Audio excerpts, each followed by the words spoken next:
আজকে আমাদের ডাকসু নির্বাচিত প্রতিনিধিদের প্রথম কার্যনির্বাহী সভা ছিল। কার্যনির্বাহী বডির প্রথম সভা। আপনারা জানেন ডাকসু নির্বাচন ফলাফল ঘোষণার পরে পরের দিন ইউনিভার্সিটি ক্লাস অফ ছিল। এরপরে তো শুক্রবার গেল, শনিবার গেল, আজকে প্রথম ওয়ার্কিং ডে। তো আজকেই আমরা প্রথম দিনেই আমাদের গঠনতান্ত্রিক নিয়ম অনুযায়ী পারস্পরিক পরিচিতি সভা এবং কার্যক্রম সূচনার যে জায়গা সেটি আমরা শুরু করেছি। এখানে আমাদের ডাকসুর যিনি সভাপতি, বিশ্ববিদ্যালয়ের সম্মানিত উপাচার্য, তিনি উপস্থিত ছিলেন এবং ডাকসুর যিনি কোষাধ্যক্ষ যিনি ট্রেজারার, তিনি ওনার পরিবর্তে ভারপ্রাপ্ত একজন উপস্থিত হয়েছেন আজকে। আমাদের যেসব বিষয় নিয়ে আলোচনা হয়েছে আমি সংক্ষেপে ব্রিফ করছি।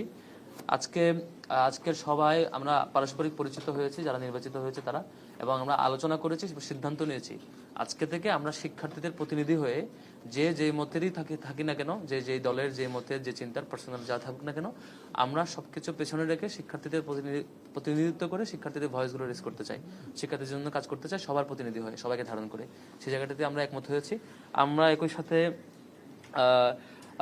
সিদ্ধান্ত নিয়েছি আমরা শর্ট টাইমের মধ্যে এক্সিকিউটিভ প্ল্যানগুলো গ্রহণ করব। প্রত্যেকটা বিভাগ এবং যারা নির্বাচিত প্রতিনিধি তাদের 12 মাসে কি কাজ হতে পারে, কোন উইকে কি কাজ হতে পারে, টোটাল প্ল্যানটা আমরা শর্ট টাইমের মধ্যে করে আমরা কাজে নেমে পড়বো ইনশাল্লাহ। তারপরে নির্বাচিত প্রতিনিধিদের পক্ষ থেকে সিনেটে 5 জন সদস্য পাঠানোর ব্যাপারে আমরা আলাপ করেছি এবং আমাদের যে সিদ্ধান্ত হয়েছে সেটি গেজেট আকারে আপনারা পেয়ে যাবেন ইনশাল্লাহ। নামগুলো গেজেট আকারে দিতে চাই।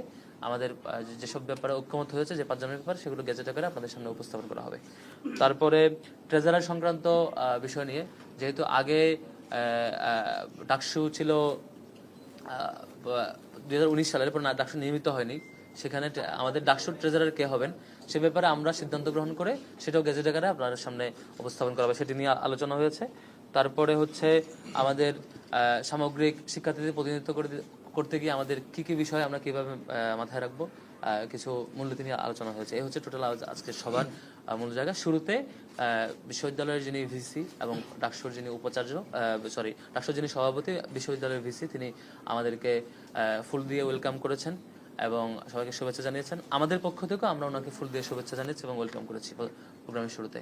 এবং সর্বশেষ বিপির বক্তব্য এবং কোষাধ্যক্ষের যিনি ভারপ্রাপ্ত হিসেবে প্রতিনিধি ছিলেন ওনার বক্তব্য এবং একই সাথে ডাকসুর যিনি সভাপতি, ইউনিভার্সিটির ভিসি, ওনার বক্তৃতার মধ্য দিয়ে আমাদের সভাটি শেষ হয়েছে।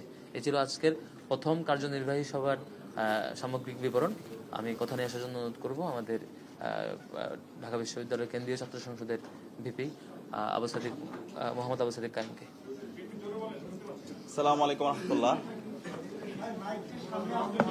আচ্ছা, ওকে, ঠিক আছে, আমি শুরু করছি। আসসালামু আলাইকুম রাহমাতুল্লাহ। সাংবাদিকবৃন্দকে শুভেচ্ছা জানাচ্ছি। আজকের প্রথম কার্যনির্বাহী মিটিং এর মাধ্যমে আমাদের ডাকসুর আনুষ্ঠানিক কার্যক্রম শুরু হচ্ছে। আমরা যারা নির্বাচিত হয়েছি আমরা বারবার বলছি আমরা নেতা না, আমরা সবাই প্রতিনিধি। শিক্ষার্থীদের কাজ হচ্ছে আমাদেরকে প্রশ্ন করা, আর আমাদের কাজ হচ্ছে আমরা যে কমিটমেন্ট গুলো দিয়েছি সেগুলো বাস্তবায়ন করা। আমরা এখানে যারা আছি আমরা কমিটমেন্ট দিচ্ছি ঢাকা বিশ্ববিদ্যালয়ের 40,000 শিক্ষার্থী, তাদের ব্যক্তিগত সমস্যা, পারিবারিক সমস্যা, তাদের একাডেমিক সমস্যা, ক্যাম্পাসের বাইরে যে কোনো সমস্যা, ক্যাম্পাসে তার একজন আপন বড় ভাই থাকলে অথবা তার ছোট ভাই থাকলে, বোন থাকলে, যেভাবে সে শেয়ার করে তারা যেন আমাদের সাথে শেয়ার করে এবং আমরা প্রত্যেকটা প্রবলেম আমরা ফেস করতে চাই। একই সাথে আমরা নির্বাচন হওয়ার পর থেকে আমাদের যারা সহযোদ্ধারা ছিল আমরা সবার কাছে যাওয়ার চেষ্টা করেছি, তাদের কথাগুলো শোনার চেষ্টা করেছি। এখানে আমরা কেউ জয় অথবা পরাজয় হয়নি, হার জিতের কিছু নেই, আমরা সবাই জিতে গিয়েছি। ডাকসু নির্বাচনের মাধ্যমে জুলাই প্রজন্ম বিজয়ী হয়েছে, ডাকসু নির্বাচনের মাধ্যমে শহীদের আকাঙ্ক্ষা বিজয় হয়েছে এবং ঢাকা বিশ্ববিদ্যালয়ের 40,000 শিক্ষার্থীরা বিজয়ী হয়েছে। তো আমাদের যারা সহযোদ্ধারা আছে তাদের যে ইস্তেহার, তাদের যে প্রত্যাশা, সে প্রত্যাশায় আমরা বাস্তবায়ন করবো। তারা প্রত্যেকে একজন আমাদের উপদেষ্টা হিসাবে কাজ করবে। আমরা একই সাথে ডাকসুর সাবেক যারা প্রতিনিধি ছিল আমরা তাদের সাথে সাক্ষাৎ করছি, তাদের পরামর্শ নিচ্ছি। একই সাথে আমরা বিভিন্ন হলে যাচ্ছি, শিক্ষার্থীদের তাদের প্রত্যাশা তাদের আকাঙ্ক্ষাগুলো শোনার চেষ্টা করছি। আমরা নির্বাচনের আগে যেভাবে ডোর টু ডোর গিয়েছিলাম, আমরা এখনো প্রত্যেক শিক্ষার্থীদের ডোর টু ডোর যাওয়ার চেষ্টা করব, তাদের কথা শোনার চেষ্টা করব। আর আমাদের সম্পাদক যারাই আছেন তারা ইতিমধ্যে এক্সিকিউটিভ প্ল্যান নিয়েছেন। বিস্তারিত পরিকল্পনাগুলো আমরা খুব দ্রুতই আপনাদেরকে জানিয়ে দিব। আমরা এই মাসে কি কাজ করছি সেই পূর্ণাঙ্গ পরিকল্পনা আমরা আপনাদের সামনে হাজির করব। তো সব মিলিয়ে আমরা সবার কাছে দোয়া চাই, সারা দেশের মানুষের কাছে দোয়া চাই, ঢাকা বিশ্ববিদ্যালয়ের শিক্ষার্থীদের কাছে দোয়া চাই। আমরা আশা করছি আমরা যে কমিটমেন্টগুলো দিয়েছি প্রত্যেকটা কমিটমেন্টে আমরা বাস্তবায়ন করবো ইনশাআল্লাহ, এবং এর মাধ্যমে জুলাইয়ের শহীদদের আকাঙ্ক্ষা বাস্তবায়ন হবে, আমাদের শিক্ষার্থীদের যে প্রত্যাশা সেটা বাস্তবায়ন হবে। সবাইকে অসংখ্য ধন্যবাদ। আচ্ছা, সাদিক ভাইকে ধন্যবাদ জানাচ্ছি। সিনিয়র সদস্য কারা আমরা প্রতিনিধি যে 5 জনকে পাঠাবো সে ব্যাপারে প্রথম প্ল্যান ছিল গেজেট করে আপনাদেরকে জানাবো।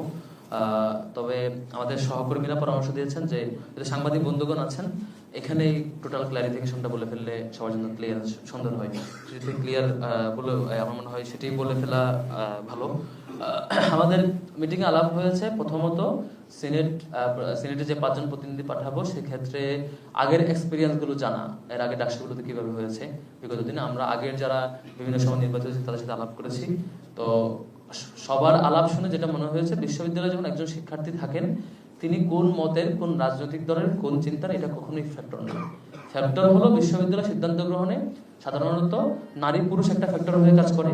ধরেন যে ছাত্রীদের হলের এক ধরনের কিছু নীতিমালা ফেস করতে হয়, ছাত্র হলে এক ধরনের কিছু, বা ছাত্রীদের কমন রুম এই কেন্দ্রের কিছু বিষয় থাকে, ছেলেদের আবার আলাদা কিছু বিষয় থাকে। এখানে এই ছাত্র বা ছাত্রী এটা একটা বড় ইস্যু। আরেকটা ইস্যু হচ্ছে আবাসিক অনাবাসিক। অর্ধেকের মতো শিক্ষার্থী যারা অনাবাসিক, যারা বাইরে থাকেন এবং হচ্ছে বাসে করে আসেন, এরা হল সংসদের ফ্যাসিলিটিসটাও পায় না। এবং মানে বলা চলে শুধুমাত্র ওরা বাসে আসা যাওয়া করে এটাই। আর হলে যারা আবাসিক থাকে তারা হলের একটা হল সংসদের ফ্যাসিলিটিস পায় কথা বলার।